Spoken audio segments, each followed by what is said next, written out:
हरि जी भगवान की जय। श्री गौरताय पंचतत्व की जय। श्री नरसिंहाय प्रहलाद महाराज की जय। जगत गुरु श्रील प्रपाद की जय हो। पिताई गौर प्रेमानंदी हरि माता देवी की जय। जय। गौर भक्त वृंद की जय। श्री श्री गुरु एंड गौरंगा की जय हो।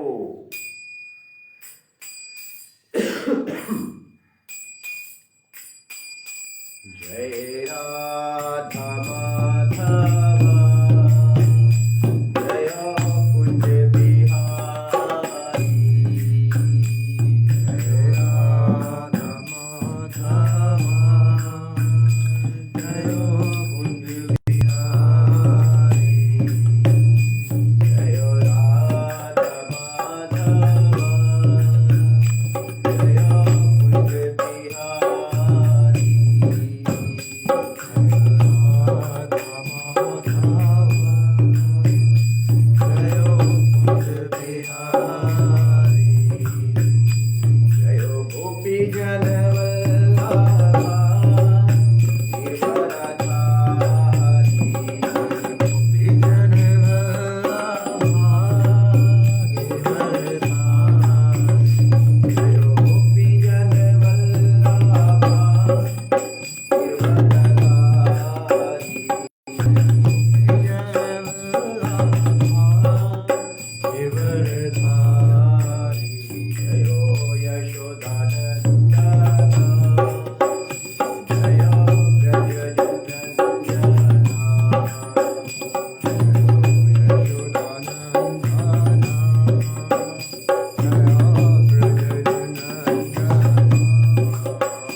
बिहारी जी भगवान की जय। श्री गौरताय पंचतत्व की जय। श्री नरसिंहादेव प्रहलाद महाराज की जय। जगत गुरु शिल प्रपाद की जय। गौर प्रेमानंदी। हरे कृष्णा। हरे कृष्णा। अंतर्राष्ट्रीय कृष्ण भाव नम्रत सिंह की ओर से हम इस फेसबुक ऑफिशियल पेज से आप तमाम का हार्दिक स्वागत करते हैं और बहुत धन्यवाद करता हूं मैं श्यामानंदा प्रभु का और पाकिस्तान में श्री राम यज्ञदास प्रभु जी और राम सखा प्रभु और अन्य भक्त जो इस सेवा को बढ़ा रहे हैं, पाकिस्तान में प्रचार कार्य को कर रहे हैं और हमें ये इतना सुंदर अवसर दे रहे हैं कि हम भगवान की कथाओं का, भगवान के कीर्तन का बहुत लाभ उठा रहे हैं। उनके आशीर्वाद से और उनकी कृपा से ही हम सबको ये प्राप्त हो रहा है। इन सब का बहुत बहुत धन्यवाद करना चाहूँगा मैं और इस कॉन ऑफिशियल पेज को जो लेकर चल रहे हैं इनकी टीम का बहुत बहुत धन्यवाद करना चाहेंगे, क्योंकि इनकी कृपा से और उनके आशीर्वाद से ही सब ये हम सबको प्राप्त हो रहा है। तो इस्कॉन भावलपुर पंजाब की तरफ से ये कथा जो श्रीमद् भागवतम पुराण से हम आज करेंगे, जो कि पहले स्कंद के 6ठे अध्याय का 33वां श्लोक है, जिसका हम आज यहाँ पर कुछ चर्चा करने का प्रयास करेंगे। कथा आरंभ करने से पहले हम मंगलाचरण करेंगे। भगवान श्री कृष्ण के समस्त वैष्णव वृंद और गुरुवरों के चरणों में अपना प्रणाम अर्पित करते हुए इस कथा को आरंभ करेंगे। तो मेरे पीछे पीछे बोलिएगा। ओम नमो भगवते वासुदेवाय। ओम नमो भगवते वासुदेवाय। ओम नमो भगवते वासुदेवाय। ओम नमो भगवते वासुदेवाय। ओम नमो भगवते वासुदेवाय। ओम नमो भगवते वासुदेवाय। नारायणं नमस्कृत्यं नरं चैव नरोत्तमं देव्यं सरस्वत्यं व्यासं ततो जयमुदीरये नष्टे प्रायेषु भद्रेषु नित्यं भागवत सेव्या भगवती उत्तम श्लोके भवती नैष्टकी ओम ज्ञानातिमिरन्धस्य ज्ञानाञ्जनाशलाकया चक्षुरुन्मीलितं येन तस्मै श्री गुरुवे नमः। श्री चैतन्यमनोभीष्टं स्थापितं येन भूतले स्वयं रूपः कदा मह्यं ददाति सौपदान्तिकम्। हे कृष्ण करुणा सिंधु दीनबंधु जगतपते गोपेश गोपिका कांता राधा कांता नमस्तुते तप्त कांचन गौरंगी राधे वृंदावनेश्वरी कृष्णानुसुते देवी प्रणमामि हरि प्रिये वंशाय कल्पतरुभ्यश्च कृपा सिन्धुभ्यैव च पतितानां पावनेभ्यो वैष्णवेभ्यो नमो नमः। नमो महावदन्नाय कृष्ण प्रेम प्रदायते कृष्णाय कृष्ण चैतन्य नामिने गौरतोषे नमः। जय श्री कृष्ण चैतन्य प्रभु नित्यानंद श्री अद्वैता गदाधर श्रीवासदि गौर भक्त वृंदा कृष्णाय वासुदेवाय देवकी नंदनाय च नंद गोप कुमाराय गोविंदाय नमो नमः। हरे कृष्णा हरे कृष्णा हरे कृष्णा कृष्ण कृष्ण हरे हरे हरे राम हरे राम राम राम हरे हरे राम राम हरे हरे।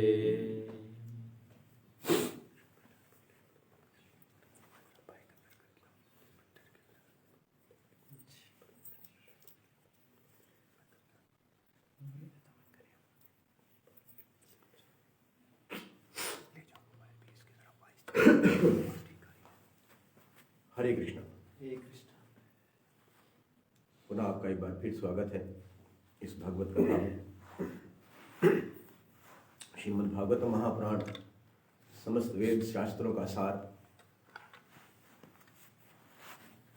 जो परमहंस लोगों के लिए बनाया गया। शीर्षक भागवतम पुराण के पहले स्कंद के 6ठे अध्याय का यही चल रहा है कि किस तरह से नारद मुनि आते हैं वेद व्यास मुनि के पास और उन्हें श्रीमद् भागवतम पुराण के विषय में बताते हैं। नारद मुनि आए क्यों वेद व्यास मुनि के पास? क्योंकि वेद व्यास मुनि के गुरु महाराज हैं श्री नारद मुनि। और नारद मुनि जब वेद व्यास मुनि जी के पास पहुंचे तो उस वक्त वेद व्यास मुनि की क्या दशा थी? वेद व्यास मुनि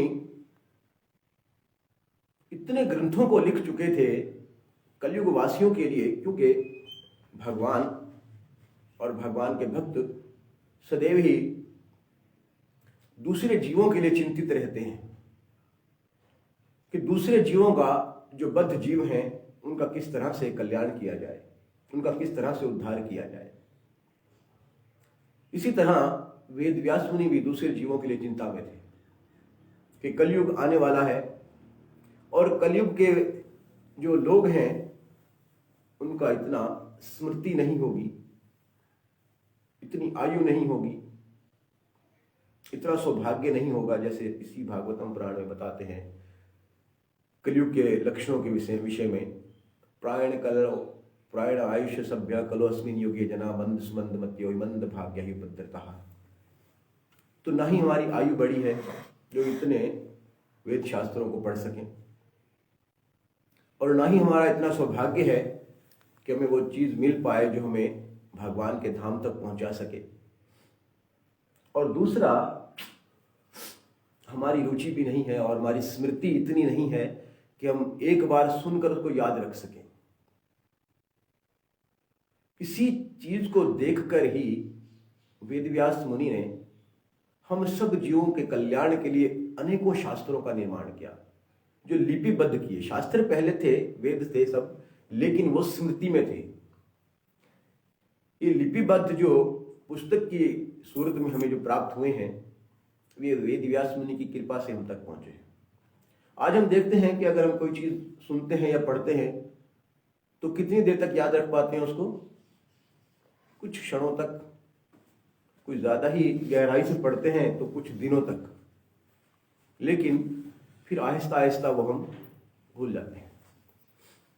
तो इन्हीं चीजों को देखते हुए वेद व्यास मुनि ने 4 वेदों का निर्माण किया, 6 शास्त्रों का निर्माण किया, 108 उपनिषद का निर्माण किया, महाभारत का निर्माण किया। इनको रचने के बाद फिर भी वेद व्यास मुनि के मन में एक ऐसी ग्लानि और ऐसी चिंता थी, मन को शांति प्राप्त नहीं हो रही थी।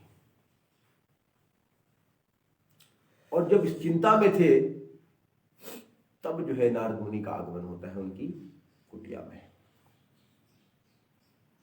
और जब नारद मुनि को आता देखते हैं श्री वेद व्यास मुनि, तो उनके चरणों में प्रणाम करते हैं और उनकी सेवा करते हैं, क्योंकि एक शिष्य का कार्य है कि गुरु का दर्शन करके उनकी सेवा करें।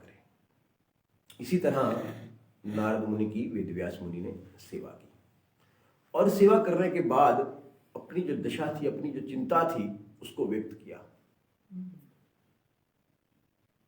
बहुत बड़ी सीख मिलती है इससे कि हम भी सब लोग अत्यंत दुखी हैं, जिस तरह वेद व्यास मुनि दुखी थे।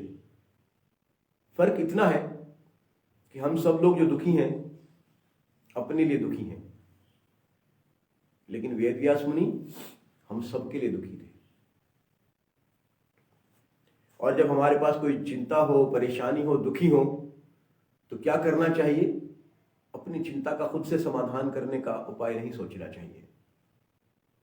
अपने गुरु के चरणों में जाकर उनसे विनती और प्रार्थना करनी चाहिए कि मेरी चिंता का समाधान कीजिए।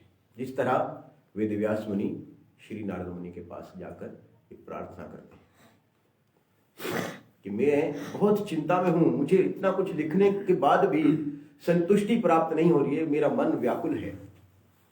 तब नारद मुनि कहते हैं कि देखिए, आपने जो कुछ लिखा है वो ठीक है, लेकिन इसमें कहीं भी भगवान की जो महिमा है, भगवान की जो भक्ति है, उसके विषय में आपने इतना वर्णन नहीं किया जितना करना चाहिए था।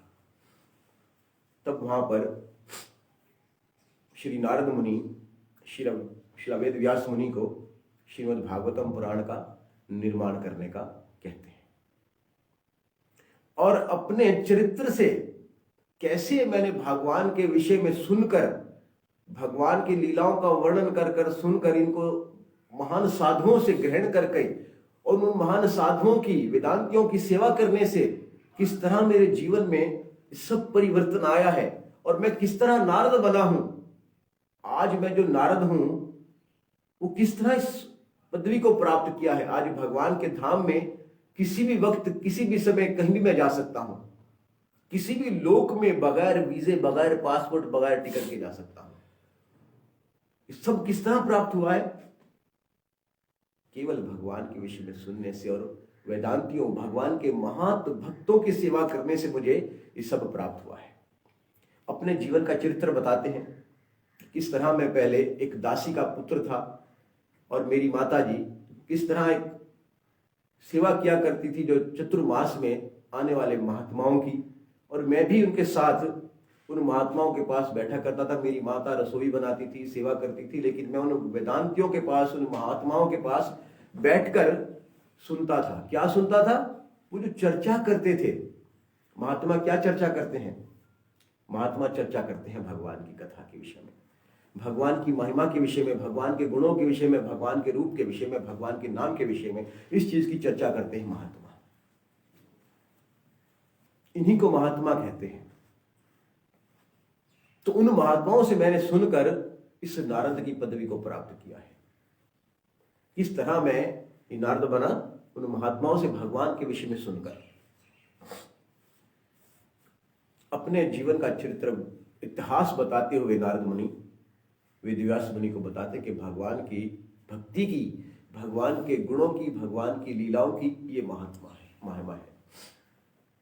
तो आप जो है कृपा करें और उन गुणों का, उन लीलाओं का वर्णन करें जो कि आपने अभी तक नहीं किया है।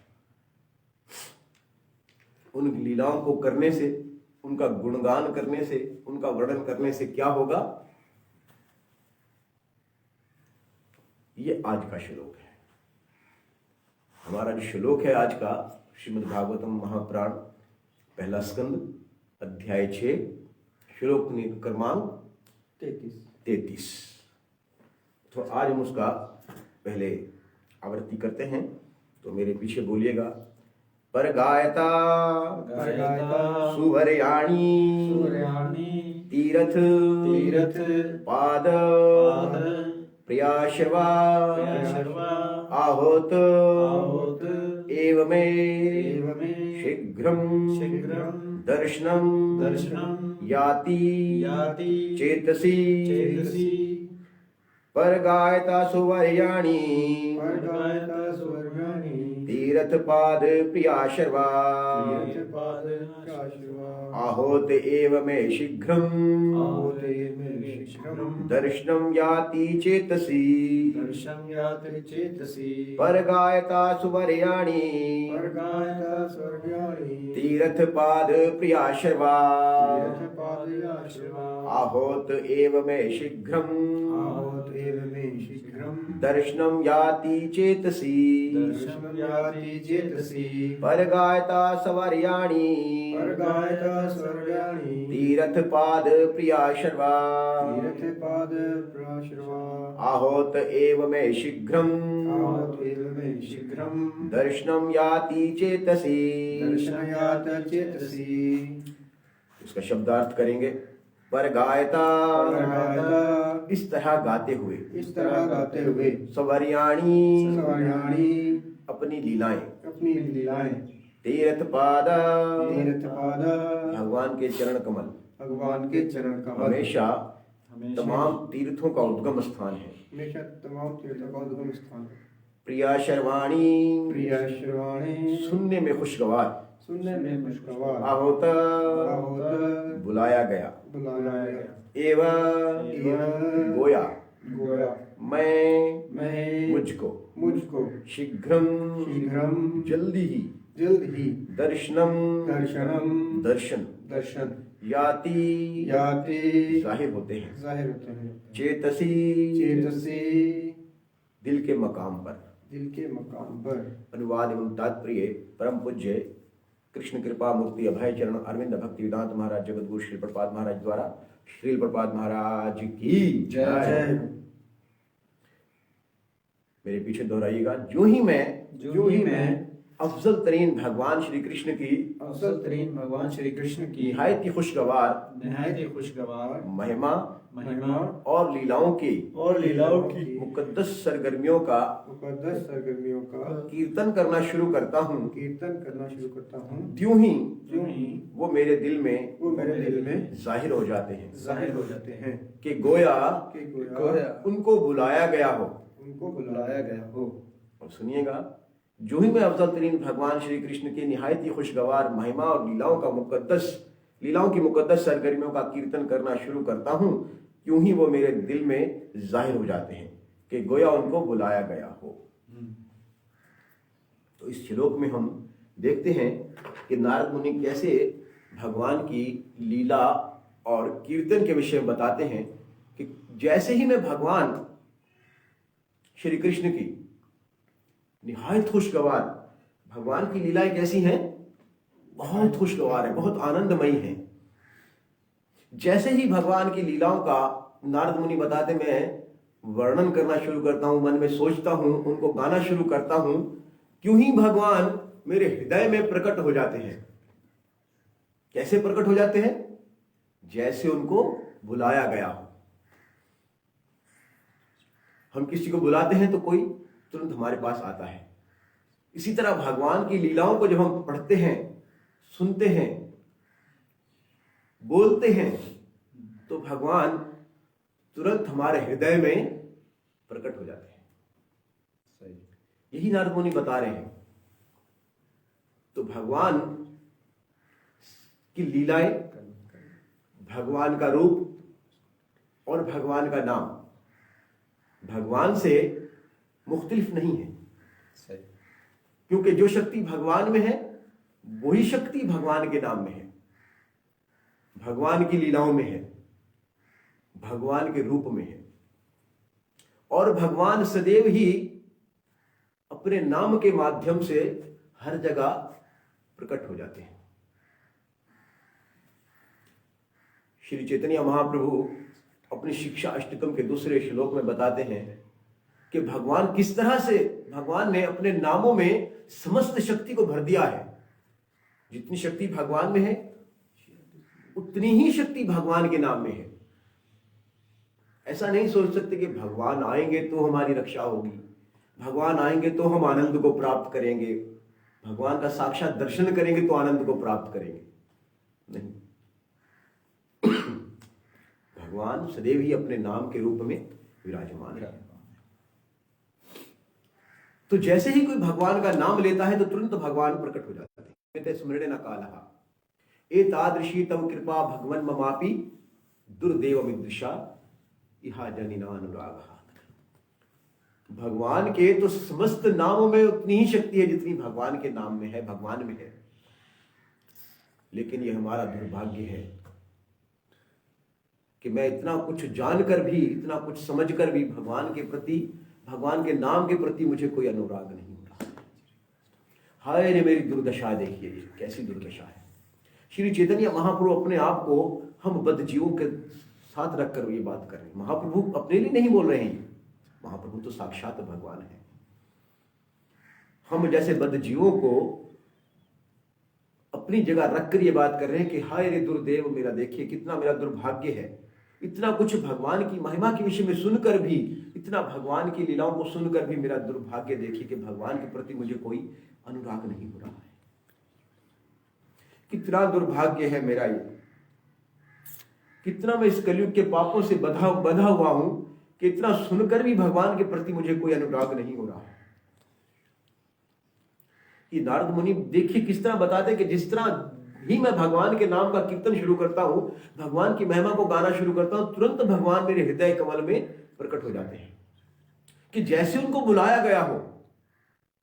इसी बात की पुष्टि एक जगह नारद मुनि से भगवान करते हैं, जहां पर नारद मुनि ने प्रश्न किया कि भगवान आप कहां रहते हैं। क्या कहते हैं भगवान, नाहुम वसामि वैकुंठे। हे नारद मुनि, मैं वैकुंठ में नहीं रहता हूं, तो कहां रहते हैं। तो फिर नारद ने कहा कि आप योगियों के हृदय में रहते होंगे, क्योंकि योगी आपको सदैव ही अपने हृदय में बांधने की कोशिश करते हैं, ध्यान करते हैं योग अभ्यास के जरिए आपका हृदय में। योगी ना हृदयेश्वा, योगियों के हृदय में भी नहीं रहता हूं मैं। तो भगवान क्या बताते हैं, यत्र गायन्ति मद भक्ता, जहां पर मेरे भक्त मेरा गान करते हैं, यत्र गायन्ति मद भक्ता तत्र तिष्ठामि नारदा। हे नारद मुनि, मैं सदैव वहां पर विराजमान रहता हूं। जहां पर भगवान के नाम का, भगवान के रूप का, भगवान की लीलाओं का जहां पर कीर्तन होता है, जहां पर वर्णन होता है, भगवान सदैव ही वहां पर विराजमान रहते हैं। इसीलिए प्रहलाद महाराज नोदा भक्ति में क्या बताते हैं, पहली भक्ति कौन सी है, श्रवण। नोदा भक्ति विषय प्रहलाद महाराज बताते हैं अपने पिता को। जब पिता ने प्रहलाद महाराज से पूछा कि तुमने अपने गुरुकुल में जाकर क्या सीखा, अपने गुरुओं से जो सीखा है उसमें तुम्हें सबसे प्रिय क्या लगा। तो प्रहलाद महाराज क्या कहते हैं, श्रवणम कीर्तनम विष्णु स्मरणम पाद सेवनम अर्चनम वंदनम दास्यम साख्यम आत्मनिवेदनम। इन 9 प्रकार की भक्ति में से सबसे पहली भक्ति श्रवणम भक्ति है। लेकिन ये भक्ति किसके लिए होनी चाहिए, ये बहुत महत्वपूर्ण है। भक्ति तो हम सब करते हैं, कोई किसी की भक्ति करता है, कोई किसी की भक्ति करता है, कोई माता पिता की ही भक्ति करता है, कोई पति अपने पत्नी की भक्ति करते हैं, ऐसे पति भी हैं।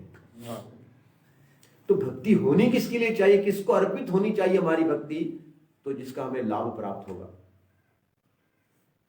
उसे क्या कहते हैं अगले श्लोक में प्रहलाद महाराज, इति पुंसार पिता विष्णु भक्ति चेतनो लक्षणा। ये सब भक्ति अर्पित किसको होनी चाहिए, भगवान विष्णु, भगवान श्री कृष्ण के चरण कमल में अर्पण कर देनी चाहिए भक्ति जो हम करते हैं। इन 9 भक्तियों में से कोई भी भक्ति करते हैं तो किसके लिए करनी चाहिए, भगवान कृष्ण को अर्पण करने के लिए। और पहली भक्ति शरण भक्ति। शरण भक्ति से ही हमारी भक्ति शुरू होती है, आरंभ होती है। क्या श्रवण करना चाहिए, सब लोग कुछ ना कुछ सुनने के इच्छुक हैं, क्योंकि 2 कान दिए गए हैं तो ज्यादा सुनना चाहिए। लेकिन सुनने से ज्यादा हम बोलने के इच्छुक होते हैं। सुनना लोग चाहते हैं, लेकिन सुनने से ज्यादा सुनाना चाहते हैं, बोलना चाहते हैं। लेकिन देखिए भगवान की जो हमारी बनावट है शरीर की, कान 2 हैं, जीवा 1 है। इसलिए ज्यादा सुनना चाहिए, कम बोलना चाहिए। और क्या सुनना चाहिए, ये श्लोक में बताया है कि जैसे ही भगवान की लीलाओं के विषय में सुनना शुरू करता हूं, बोलना शुरू करता हूं, उनकी महिमा का वर्णन करना शुरू करता हूं, गाना शुरू करता हूं, तू ही भगवान मेरे हृदय में प्रकट हो जाते हैं। तो हमें सदैव ही अपनी जीवा का इस्तेमाल भगवान की लीलाओं के, भगवान के नाम को, भगवान के गुणों को गाने के लिए करना चाहिए। और अपने कानों को किस तरह इस्तेमाल करना चाहिए, भगवान की कथाओं को सुनने के लिए इस्तेमाल करना चाहिए। जब हमारी रुचि भगवान की कथाओं को सुनने में लगेगी, तब हम अवश्य ही भगवान को अपने हृदय कमल में प्रकट कर सकेंगे। अब प्रश्न ये होता है कि ये जो भगवान के प्रति कथा को सुनने की, भगवान के गुणों को सुनने की, भगवान के गुणों को गाने की, भगवान के नाम को गाने की रुचि जो है वो किस तरह से प्रकट होगी, प्रश्न ये होता है। तो चिंता की बात नहीं है। इसके पिछले ही श्लोक में शायद बताते हैं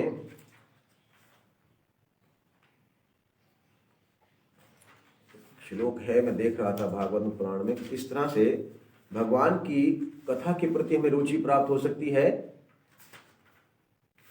जो भगवान के जो भक्त हैं उनके प्रति अपना समर्पण करने से और उनकी सेवा करने से ये हम भगवान की कथाओं में जो रुचि को प्राप्त कर सकते हैं। भगवान की कथा को सुनने के लिए जो हमारा वैराग्य है, ये भगवान की कथा को सुनने के लिए जो हम रुचि को प्राप्त कर सकते हैं, भाव को प्राप्त कर सकते हैं, प्रेम को प्राप्त कर सकते हैं, वो भगवान के भक्तों की महत सेवा करने से ही ये प्राप्त हो सकती है।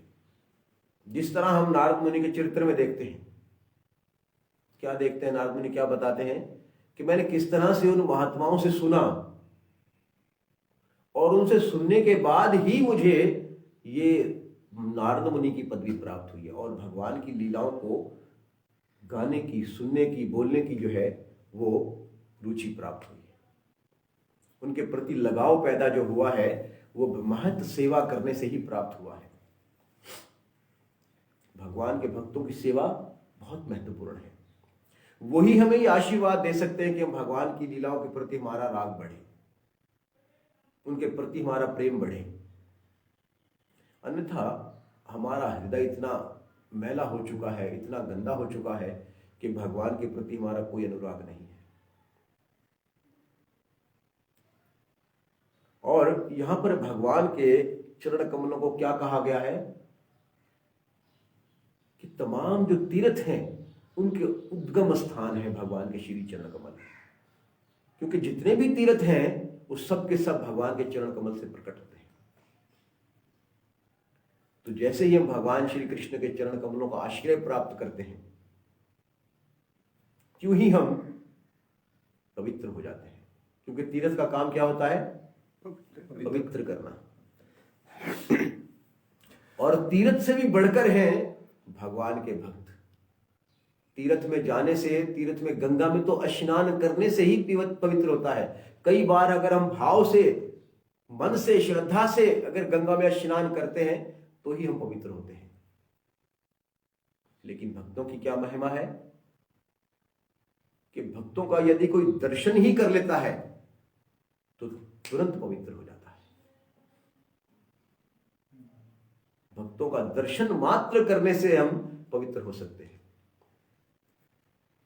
और भक्तों का दर्शन हमें इसलिए कहा है कि करना चाहिए, उनकी सेवा करनी चाहिए। उनकी सेवा करने से हम अवश्य ही भगवान की भक्ति को प्राप्त करेंगे। भक्ति के 3 बल हैं। कौन कौन से? भक्तों के चरण कमल की सेवा, भक्तों का झूठा उचिष्ट, और ये कौन सा है? तो का सानिध्य नहीं, मेरा श्लोक है, वो क्या है? भक्त भुक्त अविशेष 3 महाबल। पहली लाइन क्या है इसकी? भक्तों का बचाव प्रसाद, भक्तों के चरण कमलों की सेवा, और एक और है, ध्यान से निकला हुआ है। तो 3 तरह से हम भक्तों का सानिध्य प्राप्त कर सकते हैं, भक्तों की सेवा करके प्राप्त कर सकते हैं। भगवान के भक्तों का संग करके, भगवान के भक्तों की चरणों की सेवा करने से, और भक्तों का बचा हुआ उच्चिष्ट लेने से। ये 3 बल हैं भक्ति के जो हमें प्राप्त होते हैं भक्तों की सेवा करने से, भक्तों का संग करने से।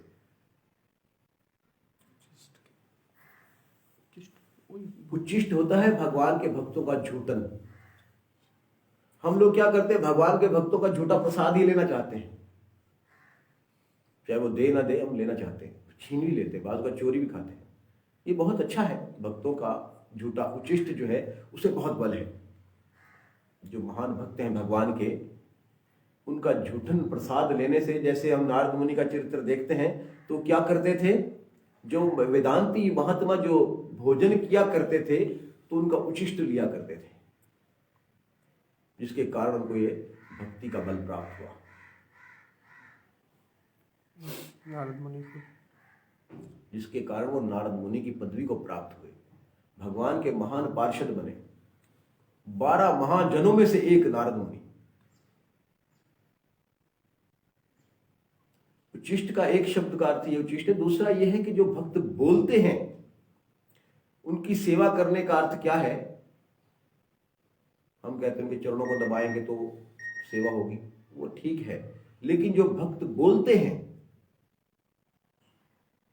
उसके ऊपर अपने जीवन को आधार बना लेना, उसको मुताबिक अपने जीवन को चलाना, ये उनके आदेशों का पालन करना, ये उनका संग करने का अर्थ है। उनके चरणों की धूली लेने का अर्थ क्या है? जो वो बोलते हैं उसके ऊपर हमें अमल करना चाहिए। जो भगवान के महान भक्त हैं वो क्या बोलते हैं, क्या कहते हैं, उसको सुनकर हमें अपने जीवन में धारण करना चाहिए, तो ही हम भक्तों की संगति का लाभ उठा सकते हैं। ऐसा नहीं है कि भक्तों की संगति की, कुछ देर गए, बातचीत की, गपशप की, बस सुना, ठीक हो गया, बस। भक्तों के संग का अर्थ है भक्तों ने जो बोला है उसके मुताबिक अपने जीवन को गुजारना। तो हम भगवान के जब भक्तों का संग करते हैं तो हमें भगवान के विषय में बताते हैं, भगवान की लीलाओं के विषय में हमारा अनुराग बढ़ता है, प्रेम बढ़ता है, लगाव बढ़ता है, और तब हम भगवान के विषय में सुनकर भगवान के धाम के लिए कुछ चेष्टा करके भगवान की सेवा को करने का अभ्यास करते हैं। तो जिस तरह मैंने बताया कि भगवान की कथाएं बहुत महत्वपूर्ण और बहुत शक्तिशाली हैं, भगवान के विषय में सुनना बहुत शक्तिशाली है। जो कार्य हम जन्म जन्मांतर लगा देते हैं अपने हृदय से मैल को दूर करने के लिए, भगवान की कथाएं भगवान से प्रेम को तुरंत प्राप्त कराने वाली है। जिस तरह हम देखते हैं भागवतम पुराण में रुक्मणी माता की कथा आती है, तो रुक्मणी माता भगवान कृष्ण के प्रति इतनी आसक्त कैसे हुई? किस तरह भगवान के प्रति उनका इतना प्रेम बढ़ गया कि उन्होंने क्या कहा लेटर में भगवान को कि यदि आप मुझे स्वीकार नहीं करेंगे तो मैं जीवन को त्याग दूंगी, ये मेरा जीवन बेकार है। हे कृष्ण, यदि आप मुझे स्वीकार नहीं करते तो मेरा जीवन किसी काम का नहीं है। और ऐसा नहीं है कि ये जीवन त्याग दूंगी तो अगले जीवन में जन्म में किसी और से विवाह कर लूंगी, नहीं, मैंने तुम्हें अपने पति के रूप में स्वीकार कर लिया है, और जब तक तुम नहीं मिलोगे इसी तरह जीवन को त्यागती रहूंगी। केवल आपको ही मैंने अपने पति के रूप में स्वीकार किया और आपको ही प्राप्त करना है। तो हम सब जीव जो हैं भगवान की पत्नियां ही हैं, क्योंकि आत्मा है, भगवान की शक्ति है। हम पुरुष नहीं है, आत्मा के रूप में हम भगवान की शक्ति हैं, और भगवान का नाम है जगतपति, पूरे जगत के पति हैं भगवान। तो हमारा भी यही निर्णय होना चाहिए और यही हमारा फैसला होना चाहिए भगवान के प्रति, यही भगवान से मेहनत करेंगे, भगवान यदि आप ना मिले तो मैं अपना जीवन मेरा बेकार है, कुछ भी प्राप्त करने की इच्छा नहीं है, आपको ही मैं अपने पत्नी के रूप में स्वीकार करना चाहता हूं, और यदि आप मुझे इस जन्म में ना मिले तो कई जन्म गुजार दूंगा, लेकिन आपको ही प्राप्त करके रहूंगा। हमारा निश्चय ऐसा होना चाहिए। जिस तरह माता रुक्मणी ने भगवान को लेटर लिखा, हमें भगवान को ये प्रार्थनाएं करनी चाहिए। सारी प्रार्थनाएं लिखी हैं उसमें माता रुक्मणी ने कि आप मुझे आकर स्वीकार कीजिए। इतना प्रेम, इस कथा को बताने का अर्थ क्या है कि इसको भगवान से प्रेम माता रुक्मणी को किस तरह से हुआ कि जब महाराज रुक्म के भीष्मक के घर में बड़े बड़े ऋषि मुनि आया करते थे तो माता रुक्मणी वहां पर उन महात्माओं से उनकी कथा को सुना करती थी, भगवान के गुणों को, भगवान की लीलाओं का श्रवण किया करती थी,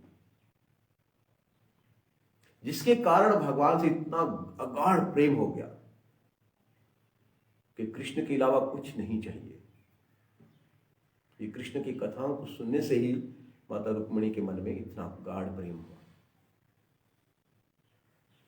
अब दूसरों की बात तो क्या करें, इसी श्लोक के तात्पर्य में श्रील प्रभुपाद महाराज बताते हैं कि जिस तरह हम, कोई अगर हमारी तारीफ कर रहा हो तो हम उसको बहुत ध्यान से सुनते हैं।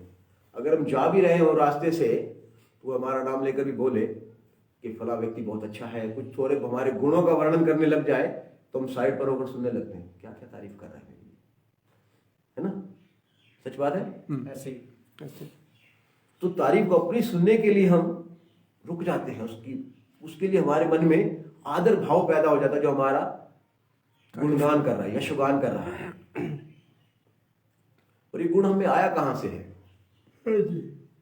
भगवान। क्योंकि भगवान गुणों की खान है। हमें जितने गुण हैं ये भगवान से ही आए हैं। हम तो भगवान की कथाओं को सुनने के प्रति आसक्त होते ही हैं, भगवान खुद भी अपनी कथाओं को सुनने के प्रति आसक्त हैं। इसीलिए यहां पर भगवान नारद मुनि क्या कहते हैं कि जैसे ही मैं उनकी कथा के विषय में, उनकी लीलाओं के विषय में गान करना शुरू करता हूं, तो तुरंत ही भगवान मेरे हृदय में प्रकट हो जाते हैं, जैसे उनको कि बुलाया गया हो। तो भगवान के विषय में जब हम बोलना प्रारंभ करते हैं, भगवान के गुणगान का, यशोगान का वर्णन करना शुरू करते हैं, तो भगवान तुरंत आकर उसको सुनते हैं कि ये व्यक्ति मेरे विषय में क्या बोल रहा है,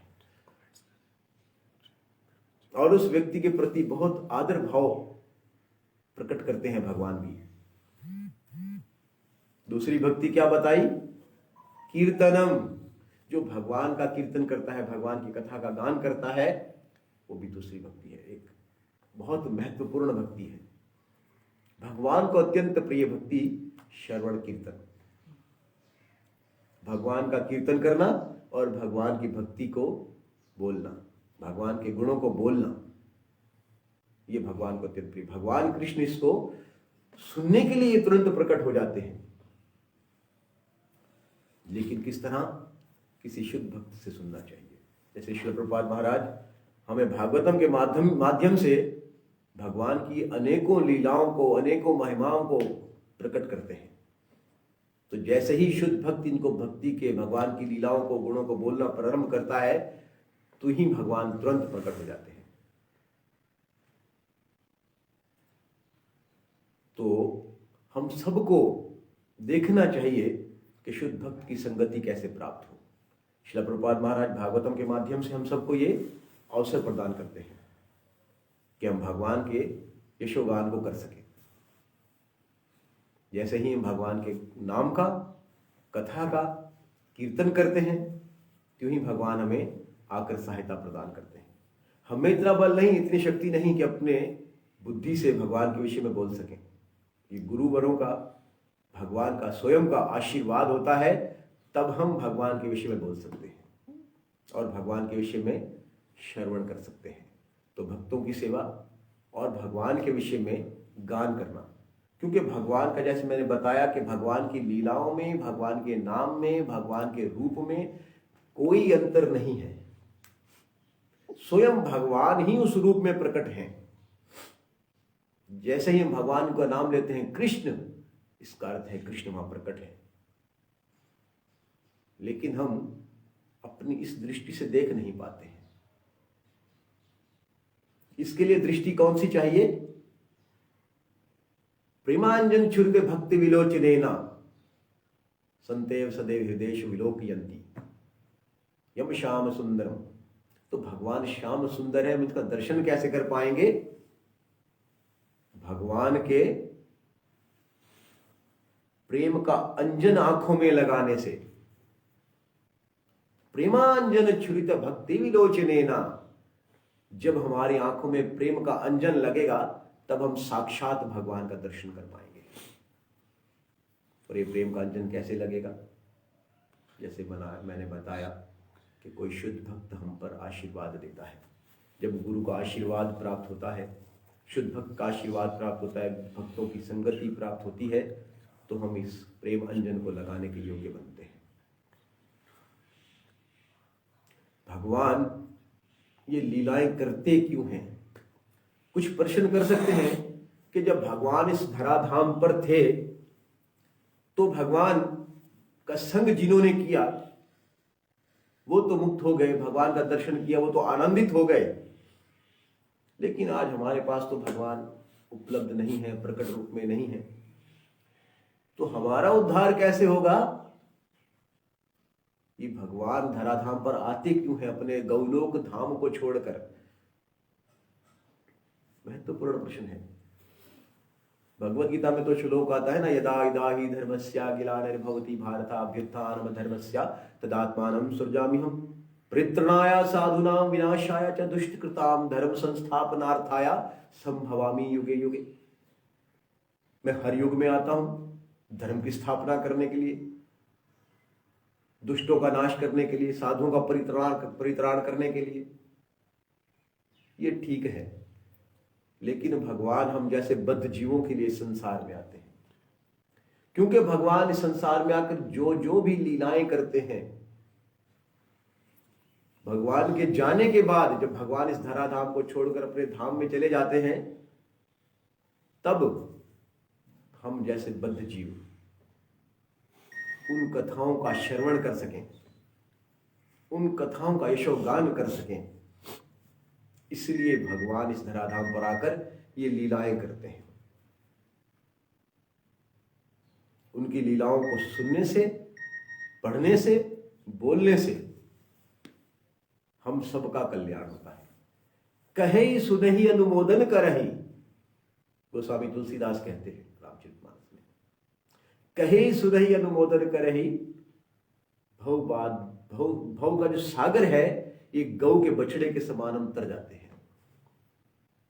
अगर कोई भगवान की कथा को कहता है, कोई सुनता है, और इसका अगर कोई सुन ना सके, गान ना कर सके, बोल ना सके, तो केवल अनुमोदन ही कर दे, हाय रे दुर्भाग्य, ये भी आज के कलयुग में हम नहीं कर पाते। कितना दुर्भाग्य हमारा कि कथा में जा नहीं पाते, कोई बात नहीं, बोल नहीं पाते, कोई बात नहीं, लेकिन अगर कहीं कथा हो रही हो, कोई कथा को बोल रहा हो, कोई सुन रहे हो, इतना भी नहीं कह पाते कि बहुत अच्छा कार्य कर रहे हैं, बहुत सुंदर कार्य कर रहे हैं, इस संसार में करने योग्य कार्य ही यही है, मेरे पास तो समय नहीं है, मैं तो इसको नहीं कर पा रहा हूं, नहीं सुन पा रहा हूं। कितने भाग्यशाली हैं ये लोग जो इस भगवत कथा का श्रवण कर रहे हैं, कितने भाग्यशाली हैं ये लोग जो भगवान की कथा का यशोगान कर रहे हैं, बोल रहे हैं। अगर कोई इतना भी कर देता है, अनुमोदन ही कर देता है इस कथा के विषय में, तो वो भी इस संसार को, इस भव सागर को ऐसे पार कर जाएगा जैसे गाय का बछड़ा होता है ना, कीचड़ के, बारिश के दिनों में कीचड़ होती है, तो उसमें जब कीचड़ में पांव रखता है तो एक गड्ढा बन जाता है छोटा सा, गाय के बछड़े का। गाय का तो फिर भी थोड़ा बड़ा होगा क्योंकि पांव बड़ा होता है, गाय का बछड़ा जो छोटा होता है उसका गड्ढा भी छोटा सा होता है। तो जितना पानी उस गाय के खुर के गड्ढे में आता है, इतना पानी तो ये भवसागर के रूप में बन जाता है। ये भवसागर इतना बन जाता है जैसे गाय के बछड़े के खुर में पानी, और इतनी सरलता से वो व्यक्ति उसको पार कर जाता है जैसे गाय के बछड़े के खुर को पार कर जाता है। कोई गाय के बछड़े के खुर को पार करना मुश्किल है? नहीं है, क्योंकि बहुत छोटा सा है, बच्चा भी पार कर जाता है।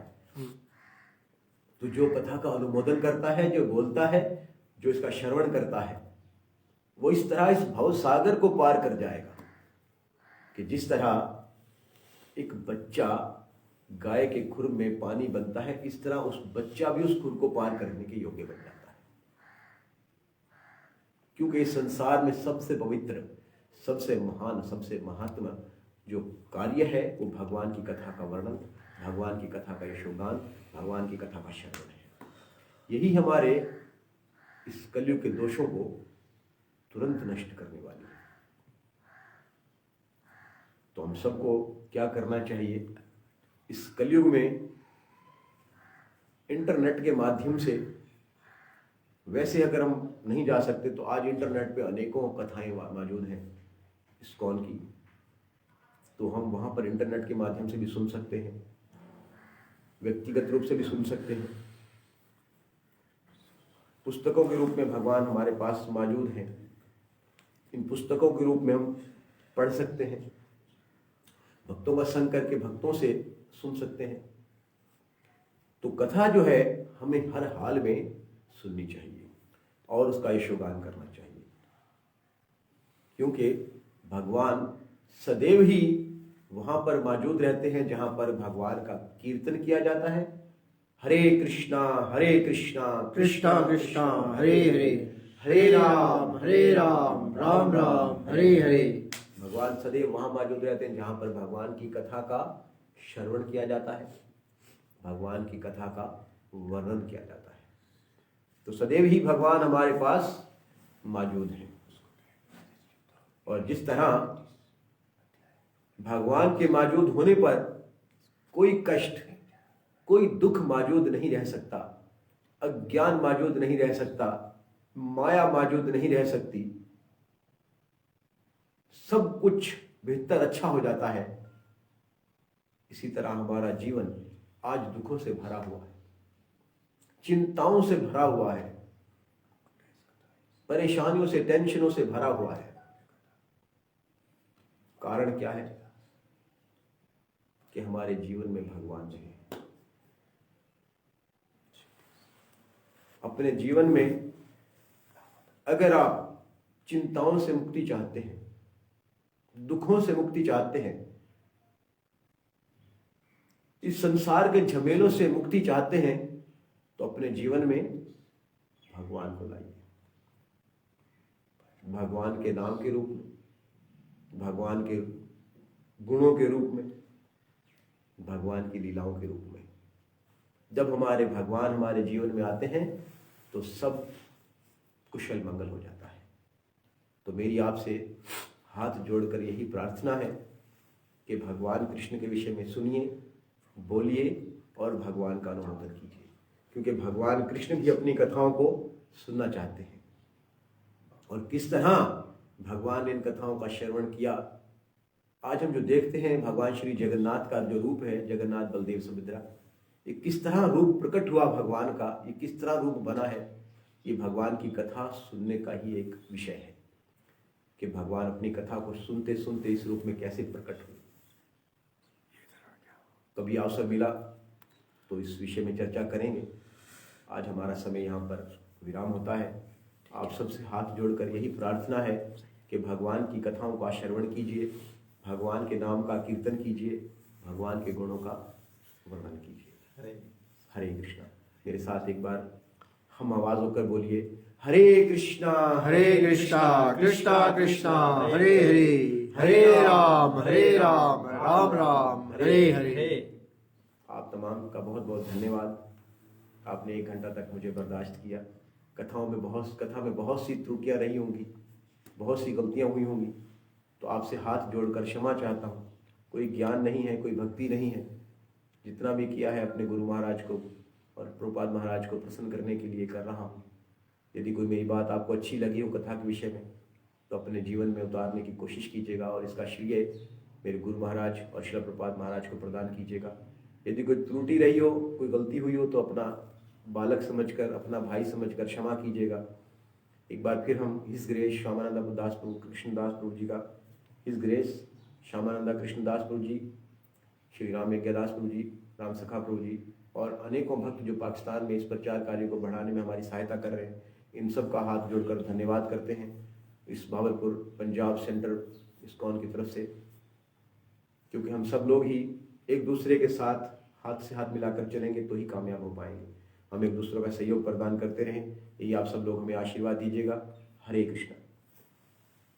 श्री श्री राधा रास बिहारी जी भगवान की जय। पंचतत्व की जय हो। श्री नृसिंहादि प्रहलाद महाराज की जय हो। ग्रंथराज श्रीमद् भागवतम महापुराण की जय हो। निताय गौर प्रेमानंदी श्रील प्रभुपाद की जय हो।